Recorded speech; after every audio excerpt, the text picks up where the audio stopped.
optimal minimal. At this altitude, I can run flat out for a half mile before my hands start shaking. Can I answer your personal question? Now would seem an appropriate time. What if I did the opposite? I'm a cybernetic organism, living tissue over metal endoskeleton. Tim Ferriss Show. Thank you for supporting the sponsors of this show, 99 Designs, which is your one-stop shop for all things graphic design related. Go to 99designs.com/Tim to see the projects that I've put up, including the mock-ups and drafts of the book cover for the 4-Hour Body. Ex Officio and I go way back. exofficio.com/Tim. You can see the clothing that I've used for traveling through 20 plus countries, including the underwear. By the way, that's about half of my underwear drawer right now. exofficio.com/Tim. You can also see the viral video that I put out, which shows you how to travel the world with 10 pounds or less. As always, you can subscribe to this podcast on iTunes, and you can find all of the links and resources from this episode, as well as every other episode, by going to 4hourworkweek.com/podcast. Spell it all out, or you can go to 4hourworkweek.com and just click on podcast. Feedback, if you have feedback, I would love your thoughts, anything at all, who you'd like to see on this show. Ping me on Twitter at tferriss, that's twitter.com/TFERRISS, or on Facebook at facebook.com/Tim Ferriss with 2 R's and 2 S's. Good day. This is Tim Ferriss. I'm sitting in a park. It's a beautiful park in San Francisco, and the fall weather is upon us. The leaves are turning color, and the eucalyptus are still standing tall. The foliage has not yet fallen. It's a beautiful day. For those of you who have not listened to the Tim Ferriss Show before, this is where I try to use all of my contacts and research to dissect excellence, to figure out whether it's a billionaire investor, a chess prodigy, an actor, or in this episode's case, an actor and a comedian. How do they do what they do? What are the tools and tactics and tricks that you can use? So we dig very, very deep. But I'll start off with a bit of linguistic trivia, and I will ask apologies, or rather, not apologies, that'd be a weird way to phrase it, forgiveness from the Turkish speakers. I love the Turkish language. It's a fascinating language, fascinating culture, a real collision of European and Middle Eastern cultures.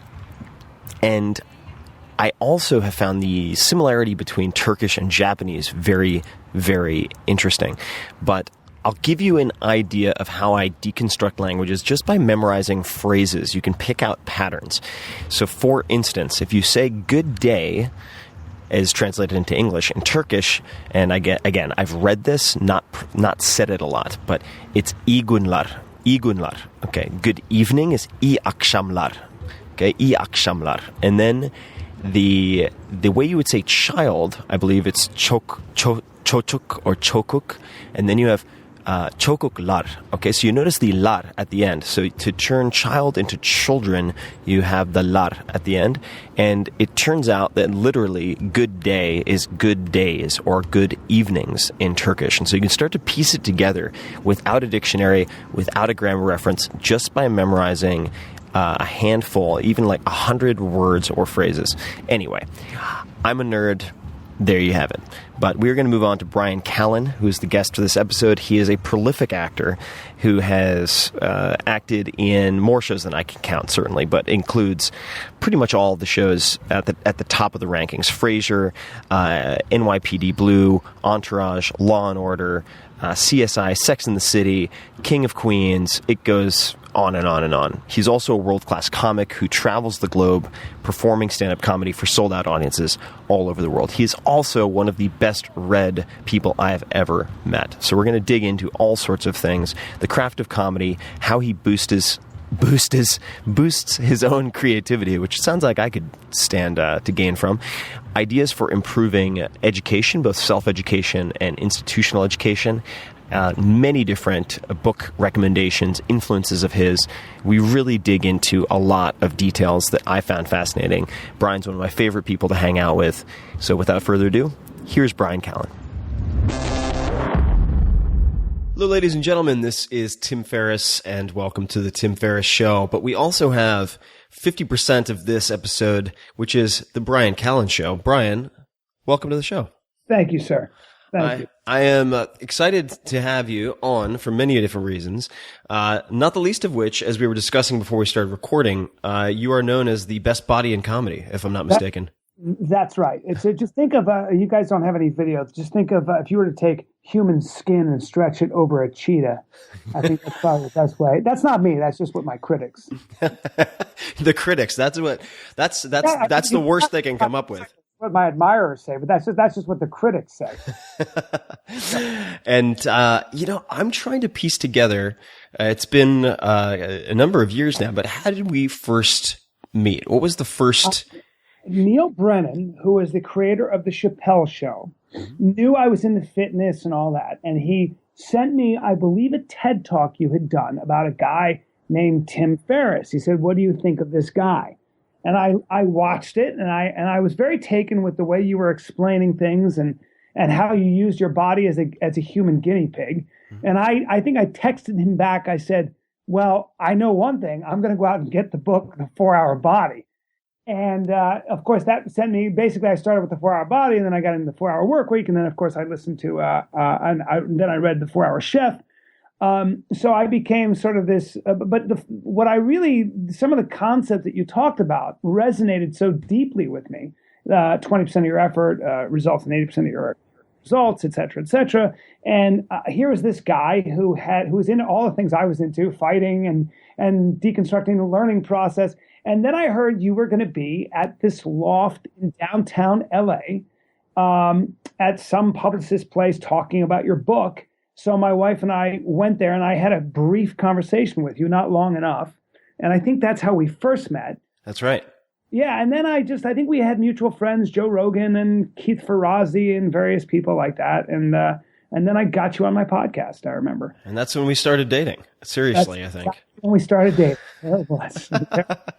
That's right. And actually, the timing now is making perfect sense to me, because I recognized you initially from having just seen Warrior.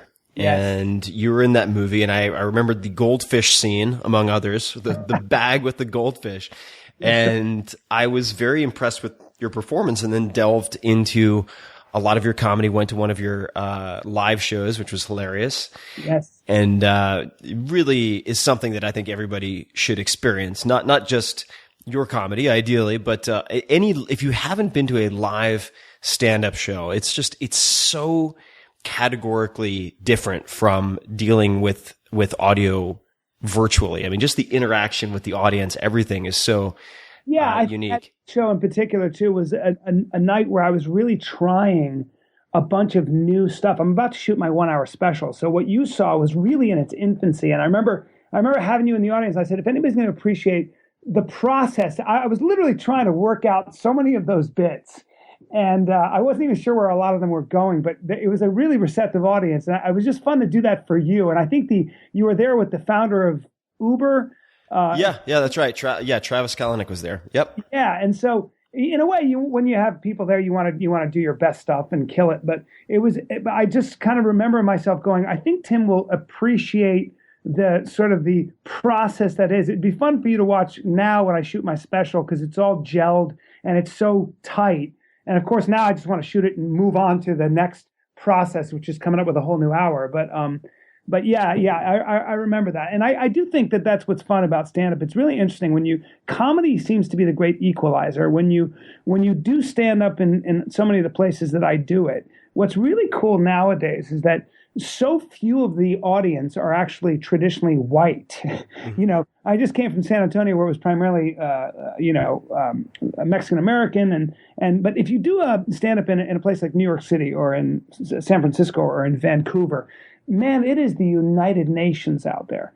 And what's really interesting, I think maybe because of the internet, is regardless of all the cultures and how we all come from different origins and different, points of view, most people laugh at the same stuff nowadays. Mm-hmm. I mean, they're getting the jokes. Mm-hmm. I've been offered to do this tour in India, and I said, are they going to get my stuff? And my friend said, are you kidding? They'll love it. And not only will they love it, they know who you are. I was sitting next to a woman on the plane, and she kept looking at me. I said, "Oh boy, here goes." And she was from India, from Mumbai, and she said, "I'm so sorry to bother you, but," and she had a heavy Indian accent. And she said, "Are you on the show How I Met Your Mother?" And I went, "Yes, I am. And sometimes I'm on that show." And she said, "I watch you all the time, and I watch you in India." And I thought, this is just, it's really becoming a global marketplace. It was really wild. So do you find when you're developing your material that, I'm sure you do, this is kind of a silly question, but what aspects are most difficult of developing material? Because I love watching the iterative process, and people have strong opinions about this documentary, but I as an outsider found it interesting to watch Comedian with Seinfeld and others. Yep. Just to see, like you said, how level a playing field it is. Like it doesn't matter if you're Jerry Seinfeld or anyone else. If you get up and your stuff isn't funny, people are just not going to laugh. Oh, dude, it's quiet quick. It's why there are three things you can't really fake. One is fighting. That the second thing is sex, and the third thing is comedy. Who your publicist is or how famous you are, man, if you don't bring the money, it gets quiet in that room fast. Gotta be funny or you're dead. And it's just the way it is, man. And that's kind of what I love about, MMA. And I do this podcast called The Fighter and the Kid with Brendan Schaub, who's about to fight Travis Brown next. And Brendan's got to go in there and fight the number 3 fighter in the world. He's 6'7", 240 pounds. And Brendan better bring the heat, because no matter how much we want him to win, it's him alone in that ring. And in a lot of ways, when you're on stage, it's the same thing. But to answer your question, the process, I don't think about being funny, and I certainly don't think about being universal. I think the way to write stand-up, if you want longevity in this business, at least for me, is to start by asking yourself personal questions. And what I write from is this. I'll ask myself some very personal questions. I ask myself what I'm afraid of, what I'm ashamed of, who I'm pretending to be, who I really am, where I am versus where I thought I'd be. Those are the kinds of things that resonate with people. I have children. I like to talk about how great they are, and I also like to talk about how frickin' boring it is to be a parent sometimes. or I like to talk about the fact that if my dick had a mouth, it would be saying things like, "Monogamy's for pussies," whatever it is. Those are the kinds of things people resonate with, especially when they're married. My wife may not like to hear that, but those are the things. And so it really is. That stage is the last bastion of free speech. It's really the place you can really be honest. And my feeling is that when you write from that perspective, the comedy finds its way through. And how much of a pass do you have to develop your onstage presence? Or I hesitate to use the word personality, because I feel like there are comedians and stand-up comics who have very different personalities on and off the stage. I feel like you're pretty much what you see is what you get. I mean, I feel like obviously the volume is turned up, the intensity is turned up, but you're very much the same guy in a lot of ways on and off the stage, which I think is a good thing. I think that's the authenticity. I certainly think when you start out, you are you're putting on a performance and a character, and you're just it's a whirlwind. But I think as you do it, the person that you really are versus the person that is on stage begins to mesh, and there becomes almost no difference at all, hopefully, as you continue to do it.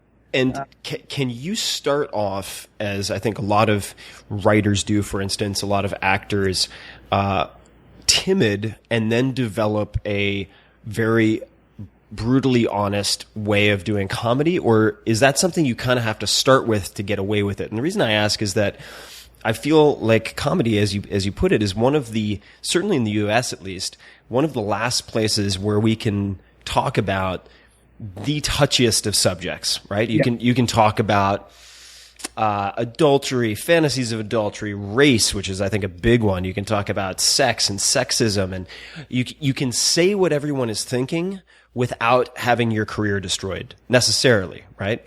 I do. I think that we live in a world where people are terrified to talk about how they really feel. I mean, my God, Look at the corporate world. Look at how structured you have to be. But I think that's changing. I think that I don't know if it's the internet or whatnot, but I do think that the long-term approach for any company, and I believe that's for your brand as a performer. I think your long-term approach should always be authenticity. Try to be as honest as you can. We'll forgive you if it's coming from an honest and compassionate place. You can talk about stereotypes.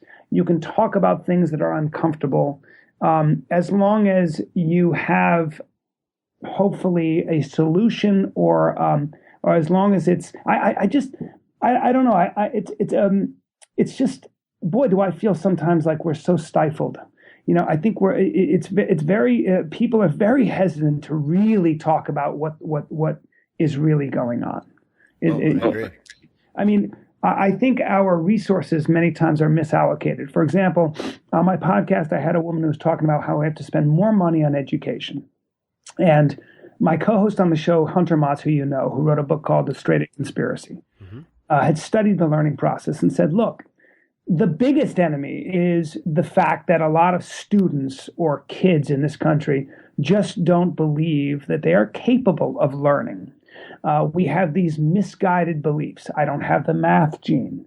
I don't have an ear for languages. This kind of shit that's fed to us. Well, in fact, maybe what we need is a shift in how we look at learning. We need a shift in how we look at ourselves. We may not need money at all. We may just need to get people to take a different point of view on how one can learn and how capable we are. Some cultures, it could be argued, some races, it could be argued, have been I don't know what the word is, but you can make the argument that there are large swaths of our population that don't believe they are even capable of learning the way their white colleagues are, for example. That's stuff that needs to be talked about. That doesn't need money. That needs dialogue. There are bad ideas out there. And the way you beat a bad idea is with a good idea. No, I agree. And I think if that's at the heart of what you're saying as a stand-up comic on stage or as a politician, we forgive you. We'll see it. We'll feel it. Maybe it's idealistic. I don't know. No, I think that I think it's better to be slightly too idealistic than too jaded or cynical, right? Because idealism can at least spur you to action, whereas cynicism, it is exactly the opposite. It leads you to do nothing, right? So, I mean, I don't remember who originally said this, but there's a quote to the effect of, the person who says everything is going to be all right and the person who says nothing can be done are both bad, because in both cases you do nothing. Well, both cases it gets in the way of critical thinking, right? Yeah. So if you're completely optimistic, you're not being critical. You're not being, you've got to be, it gets in the way of sober thinking, both ends of that spectrum. And I wanted to just add a comment related to a point you made, echoing Hunter, that the issue is first and foremost a challenging of belief sets in the United States, at least, just limiting it to the United States. And I have to just mention, for people who are interested in this, you should check out an organization called QuestBridge. It's just questbridge.org. And I'm an advisor to this nonprofit. What they do, I'll illustrate by example, which I just think is so fucking elegant and creative. What they've realized is that getting low income, let's just say, students who are high performing, right? Who are getting straight A's, who are in the top 10% on the SATs, into good schools or into college at all is not a funding problem. There is tons of money at all of these top schools for giving these kids full rides. The problem is a recruiting problem. That's where the dislocation exists, because these kids have no family members, no teachers, no guidance counselors who will ever tell them or convince them to apply to a Princeton, a Yale, or whatever. And so what QuestBridge will do, among many other things, is, for instance, imagine that you're whether it's a Native American on a reservation, a poor black kid in the Bronx, or a poor white kid in Appalachia. It's not race or color based. It's needs based and merit based. You get a letter in the mail, or you see an advertisement that is offering you the chance to get a free iPad. All right, you fill out this application because you want a free iPad, and unbeknownst to you, Questbridge has made that application standardized as an application form to 35 of the top universities in the country. A few weeks later, you then get a letter from, say, Princeton offering you a free ride for 4 years. And so they're focusing on fixing that recruiting problem. And I think the number is something like half of the low-income kids at the top 35 universities in the country have been fed into the system and fully funded by Questbridge. What this means is, if you're willing, if you want to work philanthropically, I'm sorry, I got to get on my soapbox for this, just because I'm so passionate about education and I recognize the opportunities I've had. That means that you don't need to spend $250,000 to put a kid through college at a top school, which is what a lot of people perceive. They're like, oh my God, I have to make millions and millions of dollars before I can make a difference. In fact, if you were to take, say, $50,000 to help support these types of prizes, the iPads and so on, you could put 50 kids potentially through 4 years at the best schools in the country by solving the right problem, which is not a funding problem. It is a recruiting problem, and changing those belief systems. So I totally agree with you. Amazing. And to piggyback on that, there's a guy who I just had on my podcast, Mark Dorizowitz, who wrote a book called Excellent Sheep. He was a Yale professor and took a look at the essentially what was wrong with higher education, these elite institutions, primarily, places like Amherst and Yale and Harvard. And one of the things he said is that we're breeding excellent sheep. You've got 31 flavors of vanilla. These kids are so obsessed with essentially achievement for its own sake, not fulfillment or meaning, but rather achievement for its own sake, that they can get into a great, become rich doctors or lawyers or consultants or investment bankers. And even that becomes an extension of what they've been doing their whole life, which was, hey, I want to please my boss, jump through these loopholes and be an elite person. And it's an interesting book. But one of the things he talked about was that these elite institutions there's a feeder system of about 100 high schools in this country, about 100 high schools.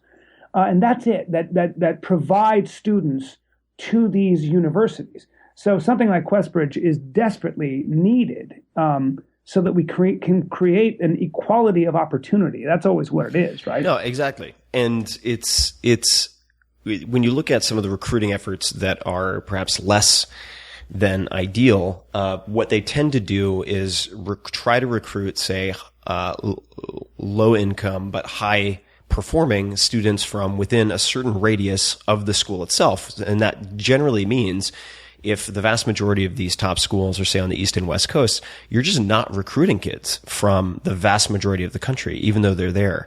And I think that if you want not just a diversity of color, which I think, quite frankly, can be really it can be a very confusing and misguided conversation for people. But if you're looking for a diversity of socioeconomic backgrounds, cultural backgrounds, and so on, you really need to get outside of a handful of zip codes. Yeah, more of a representation of what the real world is, for God's sake. Right, exactly. So to totally shift gears, because I am fascinated and hugely intimidated by comedy, what does your creative process look like? So to get to, for instance, you're about to do a 1 hour special, highly refined, well-oiled machine, biceps of steel, deltoids like a Vidalia onion with cheetah skin on it. Let me get my hand down my pants. I've seen your tattoos. And, but where does that start, right? So when you finish this and you're like, oh my God, even though it's going to tear part of my soul asunder, I need to put together new material. Yeah.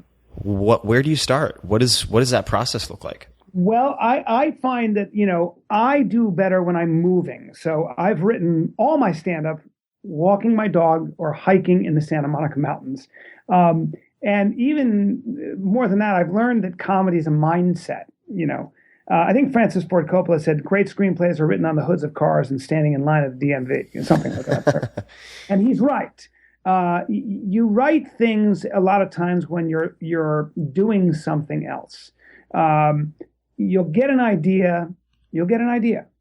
My idea, one of the ideas I had is, boy, if you turn my life into a movie, I don't think I wouldn't recommend going. It was kind of a bummer. I thought I was going to be living this action-packed lifestyle, but boy, do I spend a lot of time in traffic and sleeping. So it's not. I don't think that my life would make a very exciting movie. I certainly am not the hero I thought I'd be. I think, in fact, instead of being the gunslinger, I'm sort of the merchant who boards up his windows when they come to fight. I'm appalled at that. I wrestled and I like to box and I fancy myself kind of the opposite. But let's look at my real life. That is very fertile soil. And so what I'll do is I just keep coming back to that theme. I keep thinking about that. I keep thinking about what my expectations of myself were when I was younger.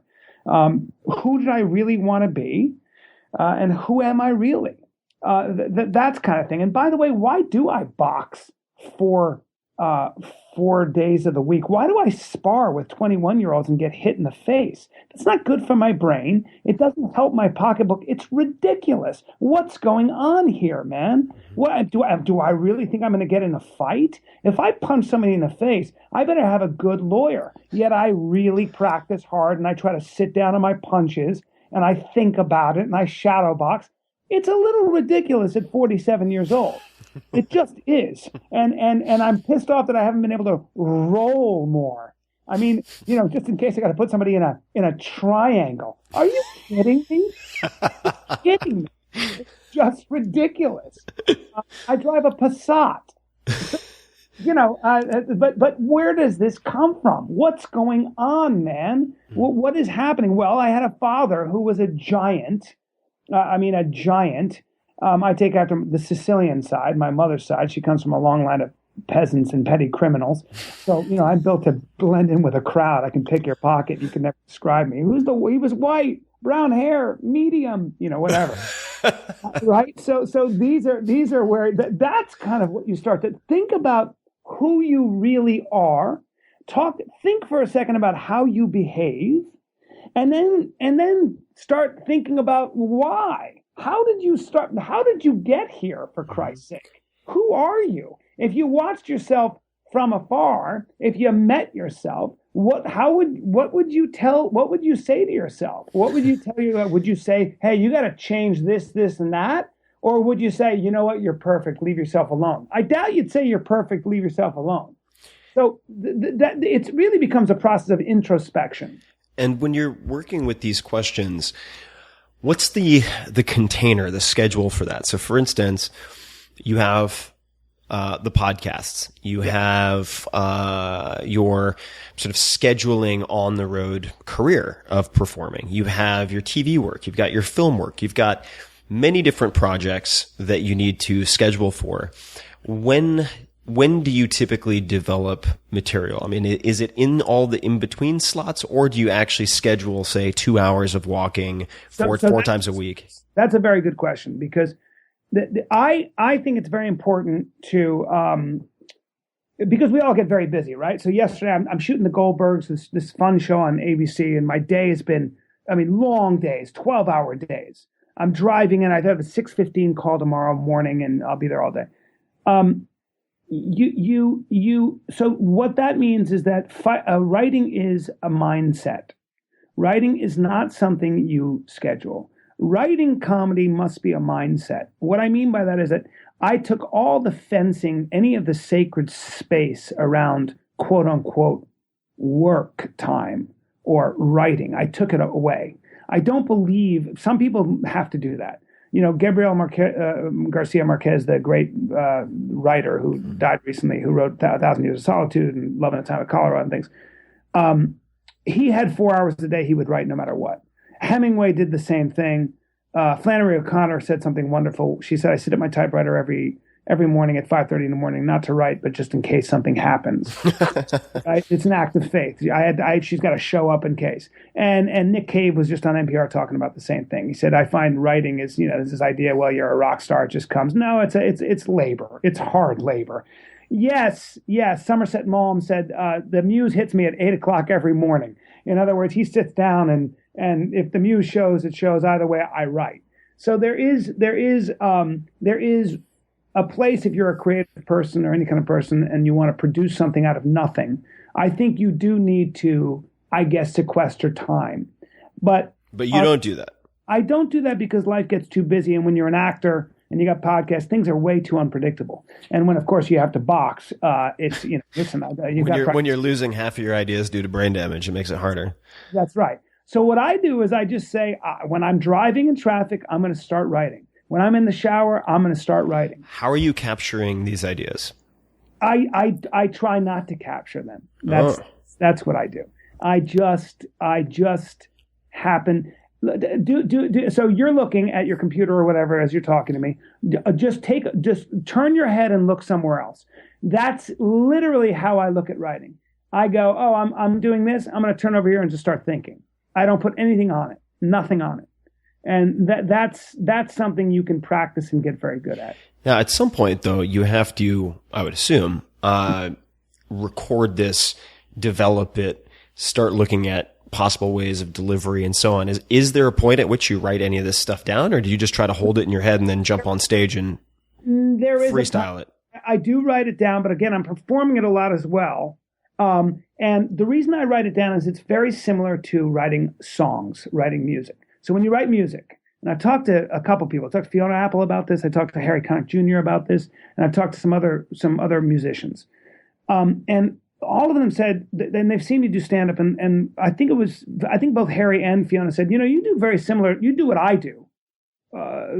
Stand-up comedy feels very much like music. I said, what do you mean? They said, well, when you're writing a song, rhythm, tempo, melody, that it's all very, very important. You're always kind of working out like where to place emphasis, where not to place emphasis, how many words are in the song, and comedy is exactly the same thing. When you write a bit, finding how many words go into that joke, finding how many words, I should say, go into the surprise, because comedy is really surprise, isn't it? When I got you going down one lane, then I say something and you go, oh, I didn't see that coming, and you start laughing. Right. It's kind of what it is. There is a rhythm. There is a perfect number of words, and I believe there's a perfect amount of emphasis and de-emphasis, if that's a word, to that sentence. And that's kind of the process of finding exactly what that whole rhythm is. It's very much like music. It really is. If you had to, let's see here.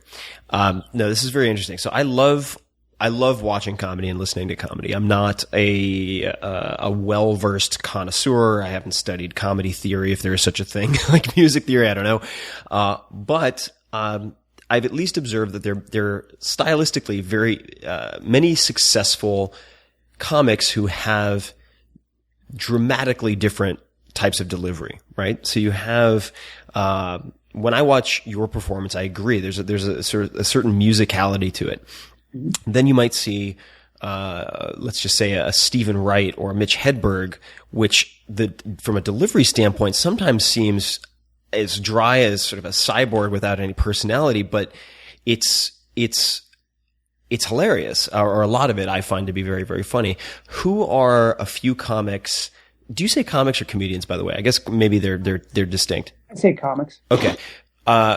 Which comics out there, living or dead, are very different from your own style of stand-up that you really admire? Well, the people I admire, I don't know how different, but certainly I think George Carlin George Carlin was, again, not as interested in being funny being funny is something that you do, and there are a lot of tricks to being funny. It's a little bit like being a musician, where you write pop songs with tricks and hooks, with phrases that are catchy and beats that are catchy. And then you listen to Pink Floyd, or you listen to Led Zeppelin, or you listen to whoever they might be, and it's just a different feel, man. There's a reason Zeppelin is still kind of marveled at and still listened to. Pink Floyd, the same thing, where you listen to The Wall and you go, man, this music's kind of timeless. Mm-hmm. Well, I think that Carlin was really busy trying to say something.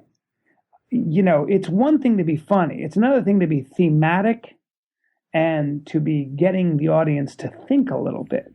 Yeah, profound in a way. Yeah, I think Pryor did that. I think Carlin did that. And again, I'm not. That's why I would say those people are very different than I am. I'm certainly trying to do that, but that's very different comedy. I think my next hour is going to be a lot more in that direction. But those guys were not afraid to make you feel a little bit uncomfortable. And I think it was also a time when people believed they could make a difference with their expression. We live in cynical times. I don't think a lot of people feel that they're making a difference at all, with the exception of people like yourself. It's one of the reasons I like talking to you, reading books. We have to fight that, So, but as far as to answer your question, I'm going around, I'm going around here. But Sebastian Maniscalco is hilarious. How do you spell his last name? Sebastian Maniscalco. I'm not sure. Maniscalco. I can look it up. He's so funny. You just go under Sebastian Comedian. He goes by one name usually. He's amazing. And then Dov Davidoff, of course, who's a dear friend of mine. Dov Davidoff's great. Brett Ernst is great. Tom Segura is great. Joe Rogan is somebody I perform with a lot and a dear friend. And Rogan is just about telling the truth. Rogan is, again, another comic who's less worried about being funny, though he's very funny, and way more interested in getting into your head. Why, he's got a cult following. It's crazy. Oh yeah, the following's incredible. Yeah. Do you remember the first?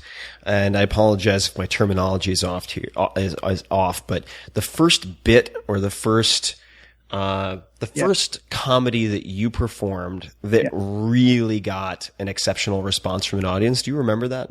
I do. Could you tell me a bit about it and why you think it worked and how it came about? The first thing I wrote was, and I didn't know if it would work, and God, I don't know. I thought to myself, I saw a special on penguins, and I said, gee whiz, man, that's a legless, flightless bird in the middle of the South Pole. What in the world did you have to do in your past life to be reborn that shitty a bird? Wouldn't you way rather be an eagle and soar? Or would you rather be those feather sausages? That sucks. What do you do if a polar bear comes at you? Or whatever. You spend all your time running away from leopard seals. And I just wrote this thing about what you had to do and who you had to be. And I run away from a polar bear and how I'm cold all the time and I look like everybody else. Anyway, I was amazed because I was so terrified it wasn't going to be funny. But it worked. It was amazing. Were there any particular, you mentioned hooks and tricks, and I don't view those terms in a negative way. But were there any particular hooks or tricks in that bit that helped it to work? I don't know. I never really. I look back on my old stand-up and I cringe. I cringe. I can't even watch it.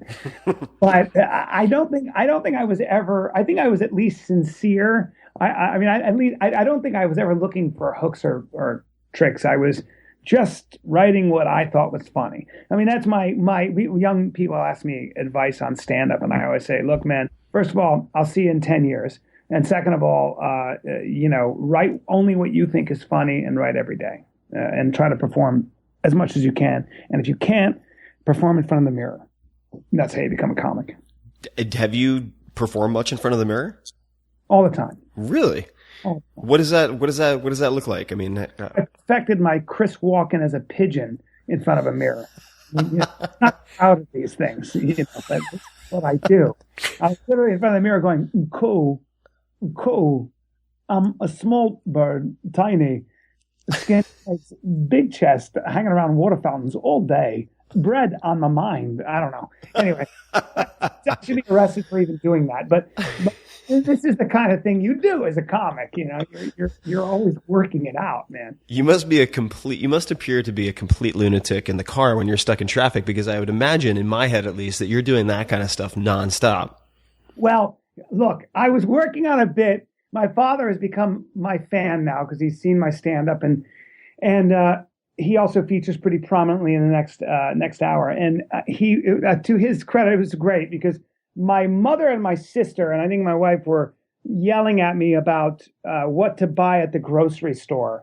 And then they were asking me some terrible question that I didn't care about, I don't know, do you want to go to Menchie's with the kids and something, I don't know. And I wasn't paying attention. And my sister goes, as usual, Brian's here, but he's not really here. And in fact, I was trying to work on a bit. And so I was going, yeah, Menchie's, yeah, okay, supermarket. Like I give a shit about that stuff. I'm trying to work out what an ostrich does. I don't know what I was doing. Some ridiculous, I never tell them that that's more important, that me running like an ostrich. In fact, I think I was working out this bit where I'm in a tower with no pants on and a woman's over my shoulder and she's like, oh my God, your body feels like warm moving wood. And I don't know what I was like going through this. I'm mowing her captors down with a machine gun. I got bandoleros. My hair's wet. It's in my eyes. I'm writing this ridiculous thing. I think there's a horse rearing in the background. It's not something I can really, and this is literally, I know it's going to be a great bit, but I can't tell them that. And my father was so great. My father goes, he's not here because he's not interested in your grocery list. The guy makes his living off his imagination. He's obviously coming up with funny stuff that the world's going to laugh at. Leave him alone. I'll do the shopping. And it was just great. I've come full circle. Thank you. I'm getting paid for what I got in trouble for my whole life. My father used to pull his hair out when he get my report card because, in fact, I was fantasizing about being a professional skier or / tennis player or anybody I was not. And guess what? It pays the bills now. So, so this is not a perfect segue, but I just have a million questions I want to ask you. You are very well read and very curious, in my experience with you. I mean, you've read an incredible number of books and really have just sort of a very sharp spider sense for exploring new ideas and subjects you know nothing about. If you did very poorly in school, and I'm not saying these are mutually exclusive, but how did you develop that curiosity and appetite for reading? Because it's not always that you find those two go hand in hand. Well, I was always curious, and I grew up all over the world until I was 14. I lived in 7 different countries, right? So Lebanon and Saudi Arabia and Pakistan and Greece and India and the Philippines. So I was exposed to so many different cultures. My father was a huge reader, as was my mother, and they were both pretty educated. But I think that I always had a great deal of trouble until I was a sophomore in college with what you would call concentration. The idea that you've got to sit down and furrow your brow and concentrate. I didn't know what that meant. Nobody had explained the art of learning to me. The one thing I was very into, I went to college to wrestle, hurt my back, and then I saw these guys kicking and punching, these Taekwondo guys, but they were fighting full contact, and I went, I want to do that. So that began my journey into, Taekwondo, and I started fighting, my teacher was teaching me how to jab the bag, sort of a boxing jab. And I said, I have trouble concentrating. I'm getting C's or something. And he said, he was Korean, and he said, hit that bag again. And I hit the bag, and he goes, did you concentrate on that? I said, no. And he goes, same mindset. Reading's the same way. Just let it come into your body. Stop trying to force it in. Just let it come in.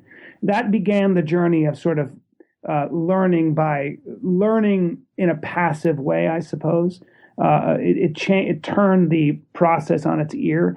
I started to, I guess, use the mental model I used for Taekwondo, and I applied it to my academics. But I think it also came from perspective. I think that the turning point was always the fact that I realized there were huge deficits in my learning. I wasn't familiar with the Greeks. I wanted to know where I came from. I wanted to know who I owed thanks to. Socrates and Plato and Aristotle. What was the Bible? Why did the Bible have such authority for 1,000 years, or even thousands of years? Why? What was the contribution of the Hebrews, the Jews? I mean, the Old Testament and their laws. What was Roman law about? These were the things that I always knew that I should know about these things. I knew that there were people who had done all the thinking for me. I knew that it was probably a good idea to immerse myself in the best that had been thought and said, because I was just aware of how. And I think, look, it's exactly like why you should do sports. Sports teach you how tough you're not. Mm-hmm. They also teach you how tough you are. You need both. You need what's called perspective, and maybe that's kind of what I was inundated with before I began that journey. When did you start pursuing comedy seriously? At what age? As I think about it, I was moved to so many different locations. I didn't live anywhere for more than really 2 years. Think about this, until I was 30. I mean, I remember when I bought my first house, I think I was 32, and it was in Venice, and it was the first time I'd ever put anything on a wall. And I was a real nomad. Well, what that meant was I was always moved and put into a whole different circumstance. Usually I was taken to a new continent. I'd be in a school for 2 years in Greece or in Lebanon, and my dad would come home and say, guess what? We got transferred to Saudi Arabia. And I was like, I don't know what Saudi Arabia is, but I have a dog and this sucks. And I miss all my friends. Well, sorry, get on a plane. We're leaving. And I would be thrown into a new set of circumstances. Well, there are two ways you get guys to like you. One is sports. I was a pretty good athlete, not a great athlete, but pretty good. And the other is get them to laugh at you. And those are the two things I got good at. I didn't want to be the last guy picked on the team. And by the way, you'll have fun with me on your team because I will make you laugh the whole fucking time. And that's really where my training as a stand-up comic started. And, my life isn't much different. I get up on stage in different cities all over now in Canada as well, and probably in India pretty soon. I don't know them, but they're all looking at me and they need me to make them laugh for an hour. Nothing new here, man. I'm just more honed. It's just a little more polished than it used to be. There it is. What was your first paid gig for comedy? Oh boy. I think my first real paid gig was in London. My buddy had started an online bank and flew me to London to do stand-up in a tent. And I don't think I've ever performed to that kind of deafening silence. It was horrifying. $1 check or something, and that was fine. But it was horrifying. People didn't really look at me afterward. Here was this American trying to do bad jokes. So you got to have those experiences. What made it so bad? In retrospect, the mic didn't work that well, and my jokes just didn't seem to want to fly. Brits have a subtle sensibility. These were. Look, if you go to Britain as an American comic, you better be good and experienced. I wasn't either of those two, and it got quiet quick. But I just forged through. I was basically on fire. Maybe the most uncomfortable I've ever been in my life. And by the way, the one compliment I got wasn't one. A woman said. She was beautiful. I think I was trying to pick her up. It didn't work. And she looked at me and said, you're really, I don't mean to sound bad, but you're really you're very American. I mean, you're very loud and very big. Has anyone ever told you that? No, they haven't, but obviously this isn't going anywhere, so I'll see you later. What was the first gig that comes to mind where you thought to yourself, holy shit, that fucking worked. I can be really good at this. I mean, when you came off kind of glowing and really feeling like it worked, what was that? What's the first experience that comes to mind that fits that description? That was a place, I think it was the West Side Theater in New York City, and it was down in the Village, and I had this crowd, and I hit one. It was the first time where things started to gel, and I'd been working all summer on it. And I'd just been working all summer, and it was a packed crowd. And I got up and I did about 20 minutes, which was an eternity back then for me. And they just kept laughing harder and harder and harder. And when I got off stage, some of them stood up, and my girlfriend at the time was there. And boy, did I went, oh my God. So if I just sit and work all the time alone in a room, this is what happens. And that was the end of it, man. I just couldn't believe it. I still couldn't believe I was able to do stand-up comedy. The great surprise of my life still is the fact that I make money doing this. And by the way, you forget how you came up with the ideas. You even forget how you structured them.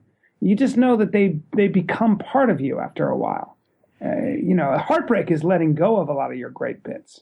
You can't do them anymore because you've already cut them, and it's not like music. You just got to keep inventing it. People don't want to hear the greats. They don't want to hear you rehash all of your old material. No, because it's a magic trick, and once they know what's coming, it ain't going to be the same. Music is different. The Rolling Stones have been singing "Start Me Up" for the past 30 fucking years. Well, I don't got it so easy. I got to come up with "Start Me Up" every time I cut a new 1 hour. So, what were the ingredients? Do you think that I'll try to keep my 2-part questions to a minimum? But what were the ingredients that went into that first? It sounds like a home run in New York, and then the second piece is how many times had you rehearsed parts of that performance before that night? Probably my whole life. I mean, I think the ingredients, it was, my subconscious and my conscious and the years I had been, the things I'd thrown out there, and I just somehow was able to kind of cast a net and then sieve through all the shit. And I just it's just a process of whittling down who you really are. And I guess whittling down what makes you laugh. I don't know, man. I don't know. I don't know the answer. It's a surprise. It was just a huge surprise, a wonderful surprise. Dig it. No, I dig it. What book or books had the biggest, I'm just thinking to your school experience, and after that, what books have had the largest impact on your life, whether that's your 20s, 30s, 40s? Well, look, I mean, I would go through my phases. I remember reading, Atlas Shrugged and The Fountainhead by Ayn Rand. And that's good fodder for a young man. It's such these bold, stark characters. You could even call them Christ figures. And you think to yourself, I want to be that. And of course, I read Nietzsche, about Nietzsche, that this is the genealogy of morals, etc. I mean, this is bold, stark stuff for a young man where the truths and truisms are really cut and dry in a lot of ways. And it's just like kind of the equivalent of, I guess, intellectual red meat. But then I got into Joseph Campbell and The Power of Myth and Hero of a Thousand Faces and these kinds of things. And Joseph Campbell was the first person to really open my eyes to maybe that sort of compassionate side of life or of thought. I just loved how he was a biblical scholar. He was an Eastern philosophical scholar, and he would often compare and contrast the two. And that's what I really resonated with, I guess. So Campbell was the guy who really kind of put it all together for me. And not in a way I could really put my finger on, but certainly in a way where I kind of, he gave this wonderful, it made you just glad to be alive, how vast this world is and how similar and how different we are.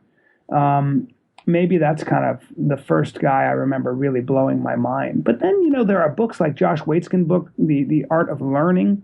I love, yeah, I wish there were some of those books I wish I had read when I was way younger. By the way, I loved The 4-Hour Body. I loved what you did with that. I love The 4-Hour Work Week. I love the philosophy. I like the journey you took and how you broke it down. Those are the kinds of things I wish I had read when I was much younger. It would have made my schooling a lot easier. That's for damn sure. So, my God, the books, so many books, so many authors. I love Somerset Maugham. I went through all those. I mean, listen. I mean, the Symposium, Plato's Dialogues. I mean, come on. Those guys. It's amazing to look at some of the ancients and think about the persistence of their work. Forget it. Seneca and Socrates and Plato and Aristotle. When you read them, when you read these men who were writing this stuff 3,500 years ago, whatever it was, 2,500 years ago, you are profoundly aware of the fact that there is a responsibility to being a human being. There are questions you must wrestle with on your own as a human being. And technology and the creature comforts and antibiotics and x-rays and plenty to eat, those things ultimately probably aren't going to help you. They're going to make you a lot more comfortable and maybe let you think longer, and God bless, and thank God we have them. But there is a responsibility to being a human being, to being an ethical human being, and to being a whole and complete human being that nobody can really help you with. You've got to go down that rabbit hole yourself. No, definitely. And like you said, the material possessions and success are not going to answer those questions for you. There's a really good book that I've been exploring recently. It's about Seneca, and it's called Dying Every Day, Seneca at the Court of Nero. It was just published in the last year. Wow. Yeah, that sounds great. But I've been really enjoying it. Let me ask if I could shift gears a little bit. A couple of rapid fire questions. The first is, what's your drink of choice at a bar? You walk into a bar, what do you order? Usually a Pilsner, a cold Pilsner, preferably something like Peroni or Moretti. I like the rice beers in Japan. That's what I like. But I'm a wine drinker. I like my red wine, and I like my red wine to have some age on it. And it's harder to find at a bar. What type of red wine do you like? I like the old world wines. I like primarily French wines. There are some great California wines, of course, and great Italian wines. But there's nothing like a French Bordeaux or a French Burgundy with some age on it. Nothing like it. Who's your favorite person or favorite people to follow on Twitter? Oh, by the way, I also like to drink raw goat milk after a workout. My favorite people to follow on Twitter, I don't have anybody. I don't really follow. I don't follow a lot of people on Twitter at all. That's what people laugh at me about. I think taking Hayek seriously is one of them. Friedrich Hayek, who wrote The Road to Serfdom, who is a great economist. I follow them, but that's about it. And Tim Ferriss, of course. Well, thank you, sir. Favorite movies or documentaries? Well, I just watched Fed Up, which is a very new documentary, which I recommend to everybody, about the food industry. And I think the food industry, Mars and Coca-Cola and Nestle and Kraft, sorry, but I think that their behavior and how they target children with their unhealthy foods, with their sugar and sodium, I think they are going to be exposed. And I think that we're going to look at what they're doing in the school lunch programs, et cetera. I think we're going to compare them very much to how the tobacco industry was behaving back in the day when they were denying that their product caused cancer. There is no question that the enemy in our foods is sugar and processed foods. And I think that's what's causing type 2 diabetes in children as young as 8 years old. Shame on them. Shame on them. Shame on them for saying that their soft drinks, like Coca-Cola, doesn't contribute to obesity. I don't think there's anything wrong with one Coke a day necessarily. I don't drink it, and I'm a free market guy. But I don't think they're behaving ethically, and I don't believe the way they've hijacked the Food and Nutrition Board, the way they've stacked the deck with their own scientists. Shame on those scientists and shame on the food companies. So that's a great documentary. Sorry to get on my soapbox, but I think a huge problem, and I think we'd solve a lot of our health care issues if people in this country learn how to eat properly. The enemy is not fat, as you know, Tim. It's probably sugar. Agreed. Yeah. Yeah. So Fed Up was a great documentary. I'd have to think. I mean, there's so many good documentaries, man. I don't know. I'd have to think about that. No, Fed Up is a good recommendation. I agree wholeheartedly with a lot of the co-opted science, which people can read a book called Bad Science, which is by a doctor named Ben Goldacre. It's great.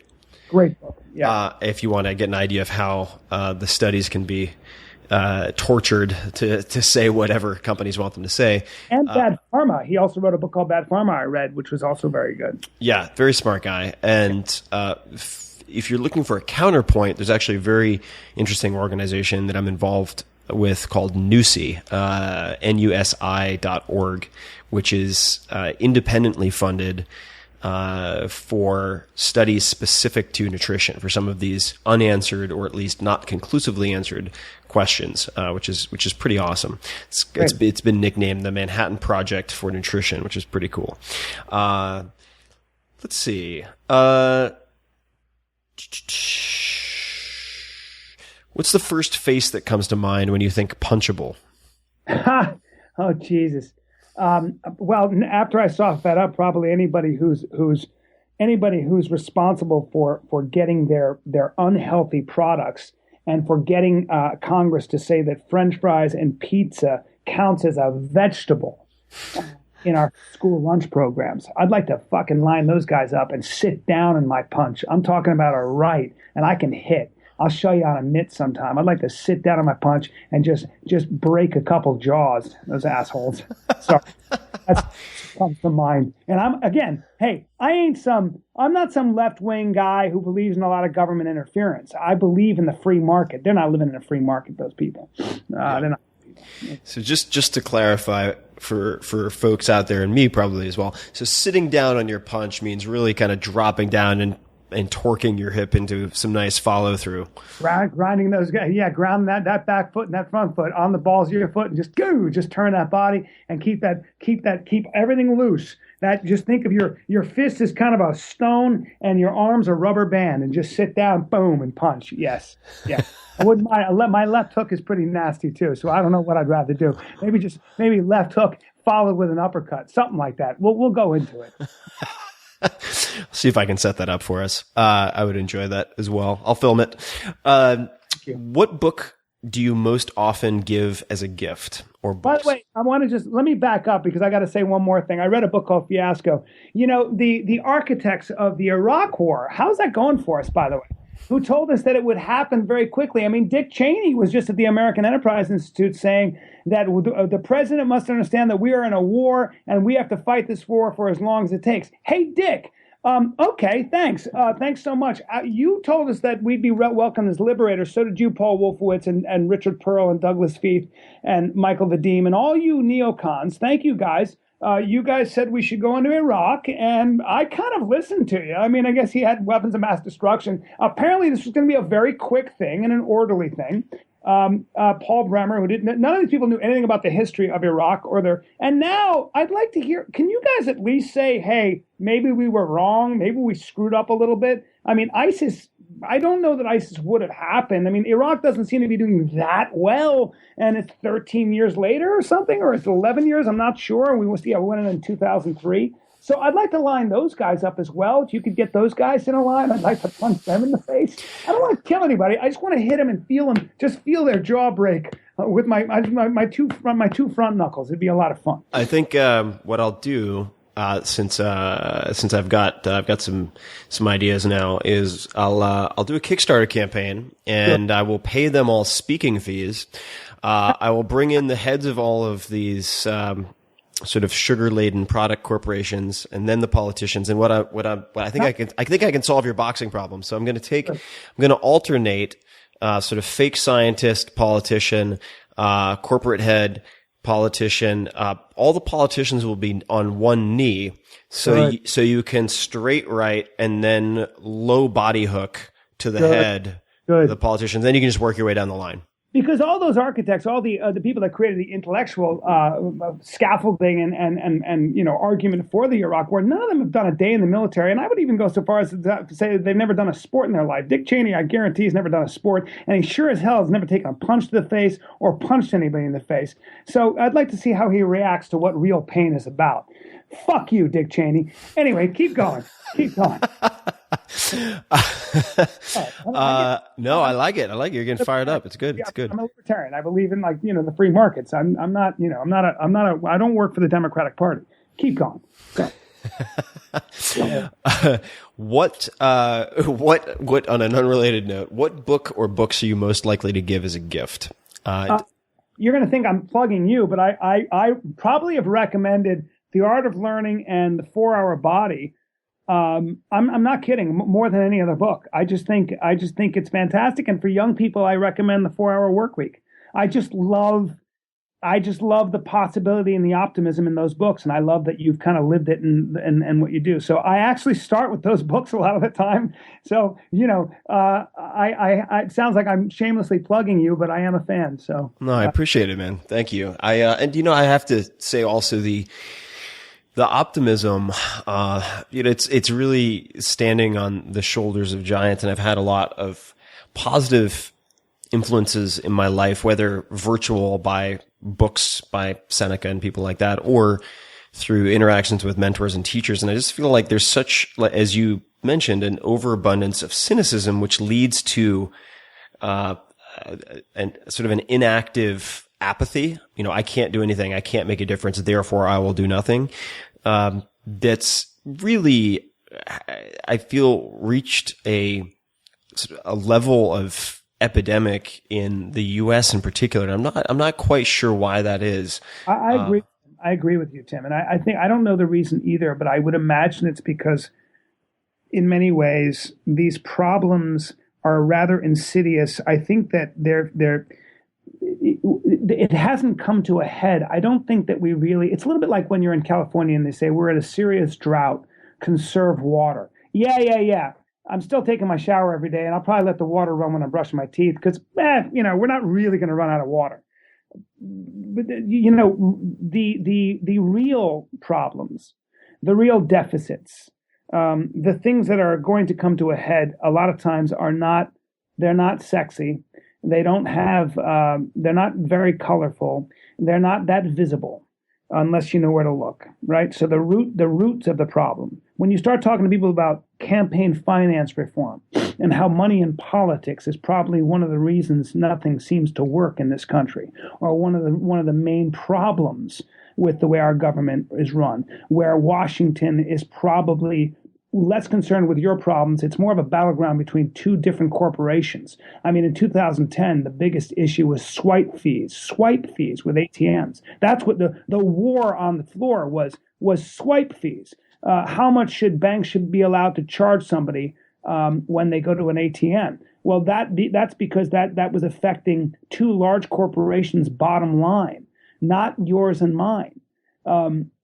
When you start talking to people about campaign finance reform, you start talking to them about those kinds of things, their eyes glaze over because it doesn't have immediate relevance to their life right now. And I think that's what we're dealing with, apathy. As long as people have enough to eat and they feel safe, you're going to have a tough time.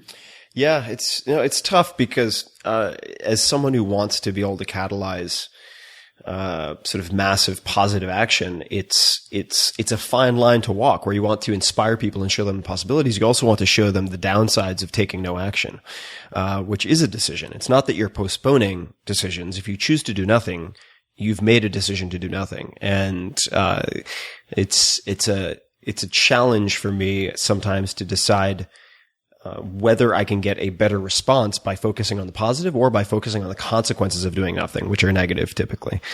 But let's see, dogs or cats? Do you have any pets? I'm a dog guy. Do you own any dogs? I've always had pit bulls, and I just love them. I just love that bully face, and I love their spirit. My female dog, my pit bull just died, and I've got kids. They want another dog, but I'm kind of like, oh yeah, we won't get a dog for a while. When you have kids, that's enough. Now, all right, so that pit bull, if you had to select a dog off the menu in another country to eat for dinner, what would you choose? That's interesting. Well, probably probably a corgi. I could roast that small enough to season and stuff in my oven. I'm sorry, I love corgis. In fact, if I get a dog, it'll probably be a corgi. But damn, do they look delicious? I mean, stick a little crab apple in the mouth. Yeah, I mean, if a corgi had a beak, we'd eat the fucker. They had a muzzle, so now all of a sudden it's cute. I guess it's funny how that works. But yeah, I would 100% eat a corgi. I think a chihuahua would probably taste more like quail. Not a whole lot of meat on it, but I would eat.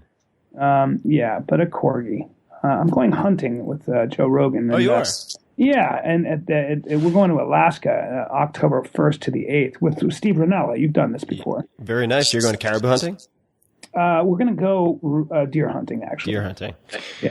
Yeah. I need to get back outdoors for a few weeks of non-electronics time. I really just had such a phenomenal experience with Steve in Alaska when we went to hunt caribou. And I was never a hunter. And I know you're aware of this, but it's really an eye-opening experience to be taken through the ropes with someone who's very responsible and takes what they do as it relates to nature as seriously as Steve does.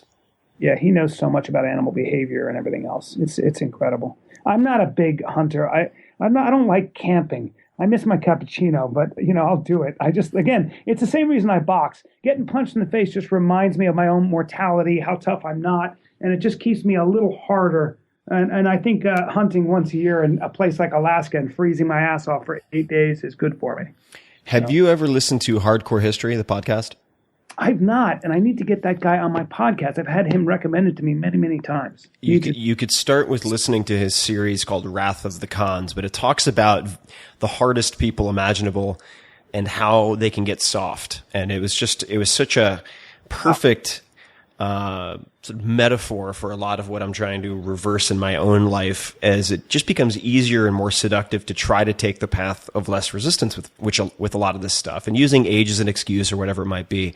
Been thinking a lot about that. Do you have any morning or evening rituals that you do consistently?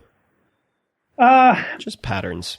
When I had my dog, one of the things I loved to do is I would just walk my dog, and that's where I would think and write. But I actually, believe it or not, I sound so LA.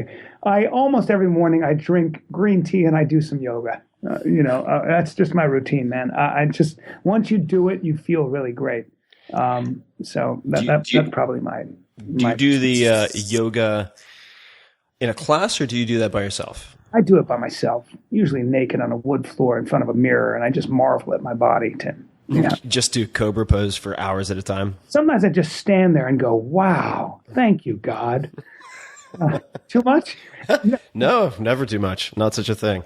A combination of, Bikram and Ashtanga, whatever it is. I don't know. and pumping iron. It becomes political. My God. Oh, we don't do Bikram. We do Ashtanga flow. Do you? All right, you win, I guess. Stretching for an hour and a half is too long, so I don't do classes. I'll do 20 minutes and I'm done. Got it. Yeah, that makes sense. When you think of the word successful, who's the first person who comes to mind for you?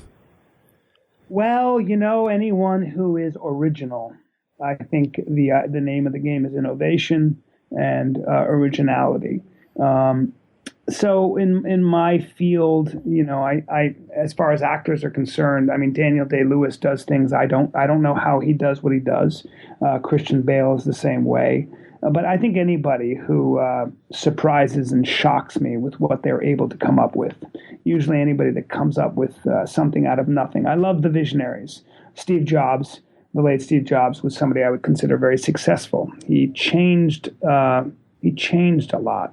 So people like that.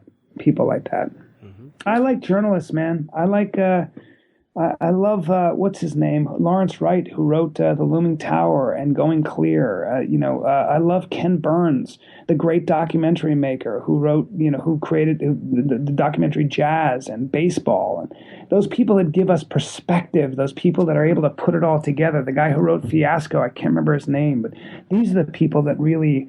That's what I consider successful. They are really making a difference. They really are.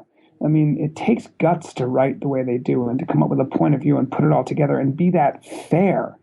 Be that fair, man. Those are the people that I think are incredible. If I were to talk to your closest friends, colleagues, family, etc., and ask them what you're world class at, what do you think they might say? Oh, probably being very social, probably making people feel good about themselves. I just like people. I think that's probably humor.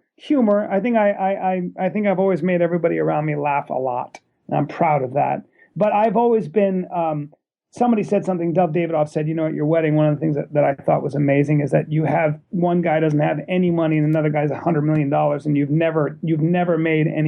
never had criteria for your friendships or for the people that you have around you. It's just genuinely who you really like, and I'm proud of that. You don't have to have done anything. You just have to be somebody I think is interesting, generous, kind, and funny, and you're my friend. So, Related to that, as you've gotten older, what has become more important or less important to you? Balance has become more important. Balance. What type of balance? I think that's kind of the idea of fulfillment and meaning and being effective. There is intent in life, but then there is bottom line. There is something called being effective, changing minds and having a positive influence. Specifically, what I mean by that is being an inspiration. One of the cool things about being 47 is that I find that I have young people come up to me and say, hey, I find your podcast inspiring, or I find what you're doing inspiring, or you recommended something, I read it, it changed my life. I like being in a position of service. Those are the important things. Service, and all of those things, when you put other things and people first, I think it gives you balance. I think that's very important. That's a good answer. I have a book recommendation for you. I'm sure you get a lot of them, but this book is by Primo Levy. It's called it's a combination of two books actually. If This Is a Man and The Truce. But I think that given that answer, you would absolutely love this book. It's one of my favorite books. It was recommended to me by David Blaine, who has, I believe, hundreds of copies that he gives out. He's a good friend of mine. I've known David since he was 17. Oh, no kidding. All right. Well, then you can ask him all about it. Maybe you can tell me even more. Maybe you have more background than I do. Well, David will tell you, and he said this on the podcast. We did a podcast together, and David said, I was the first guy to get him to start reading. Because I said to him, he was younger, and we were in theater school, and he was 17, and I said, he was hungry. This kid was hungry. And I said, surround yourself with people who will make you grow. And the difference between, the people you admire and everybody else are the people that read. And he never forgot that. So it was pretty cool. So I'm proud of that. So he recommended this book to me, which is a masterpiece of a book or a combination of books. If This Is a Man by Primo Levy and Truce. The Truce. They're very often combined in one book. Okay. Yeah, just incredible, meaningful, beautiful prose with a lot of lessons. I mean, hundreds of underlines. Really, really impressive stuff. So I have two more questions for you. The second to last question is if you could give your younger self one piece of advice or two, what would it be? Oh boy, buy property in Venice. Oh boy. And oh boy, gosh, I've thought about that so much, and I don't know if it would have had an effect.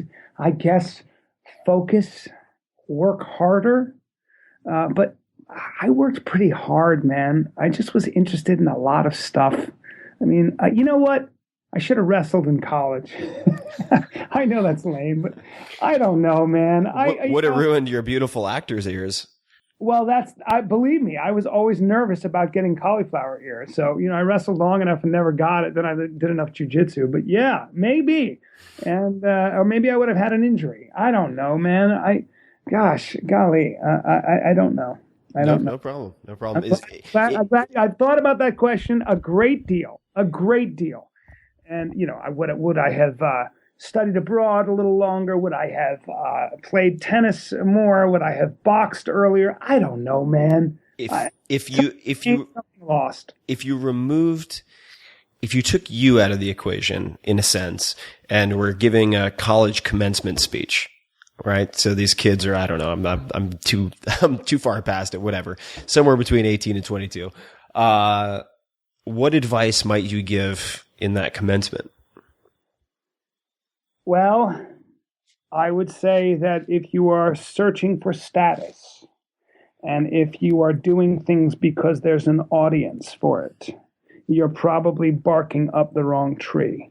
I would tell them that I live in a town where people spend 20 years scratching and crawling to get to the top of the wall, and usually they don't like the view. And that's because their value system was misplaced to begin with. I think that's what I would tell them. I would say, listen to yourself. Listen to yourself. Follow your bliss, as Joseph Campbell, to bring it back around, said. And there is great security in insecurity. We are wired and programmed to do what's safe and what's sensible. I don't think that's the way to go. I think the way to go is to do things. I think you do things because they are just things you have to do, or because it's a calling, or because you're idealistic enough to think that you can make a difference in the world. I think you should be a dreamer. I think you should try to make the world a better place. I think you should try to slay dragons. I don't care how big the opponent is. We read about and we admire the people that did things that were basically considered to be impossible. And that's what makes the world a better place to live. That was a damn fine answer. I can't believe we got to get you on some stages. That was. Behind that, I wish I had a fan that was blowing my hair, although I don't have the kind of hair that. No, that was. I think that is an excellent place to start to wrap this up and be respectful of your time. Obviously, I'm a huge fan of your work. Really enjoy our friendship and look forward to many more conversations. Where can people find out more about you, learn what you're up to, check you out? I appreciate it, my friend. I am going to be, I'm at Bryan Callen. That's my Twitter and my Instagram, BryanCallen. You can go to bryancallen.com to find out where I'm performing. I'm always performing. I'm going to be in Atlanta in October. This Sunday I'll be at the Irvine Improv. I wish I was in your neck of the woods sooner than later, but I'm not, Tim. But I'll let you know as soon as I am. And I will be all over the place, man. Gosh, I've got such a big schedule, and I'm not sure exactly where I'll be, but I know I'll be in Atlanta in October. But bryancallen.com, best way to find me, or tweet at me, or email me at bryancallen@gmail. I answer all my emails. So awesome. Well, I will put all of this into the show notes, guys, including links to everything that you heard about in the conversation. So for those, just go to 4hourworkweek.com, all spelled out, /podcast. And by the way, The Fighter and the Kid is I think been holding at number 1 on iTunes in the sports and rec section for 8 or 9 weeks now. And Tim, you're going to be on that on Monday, so we're excited. I am, and I'm looking forward to it. I can pull all the skeletons out of the closet and talk about how much my joints have atrophied from too many knee bars when I was a youngin'. It's going to be great. But to be continued. I'm sure we'll be having more conversations soon. And thanks so much, Bryan. Tim Ferriss, you're one of my favorite people. I appreciate your time. All right, buddy. I'll talk to you soon. All right, bud. See you later.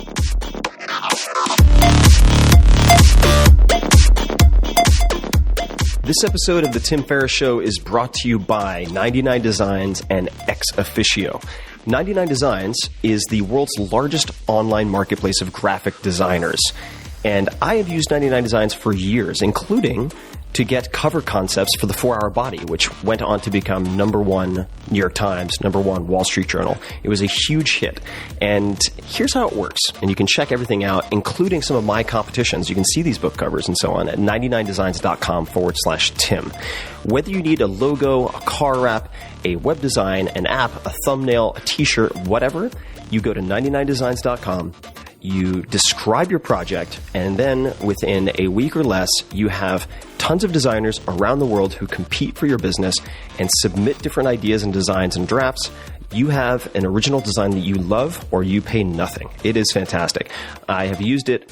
I have mentioned it before, including in the 4-Hour Workweek as a resource. Check it out, 99designs.com/Tim. And if you use that link, you'll be able to see what I've done on the platform. You will also get $99 as an upgrade for free, which will get you more designs, more submissions. So check it out.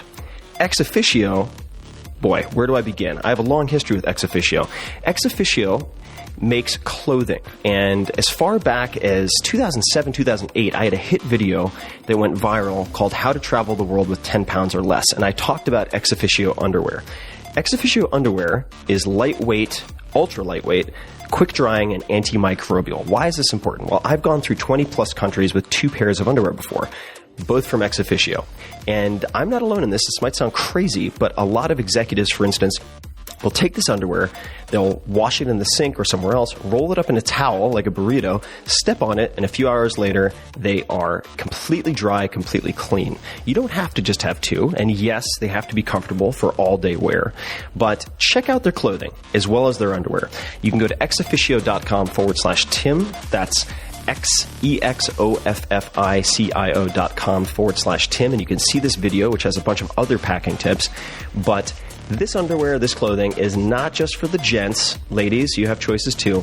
And they really have an incredible collection of high-quality products that I've used for almost 10 years now. So check them out, exofficio.com/Tim. And until next time, thank you for listening.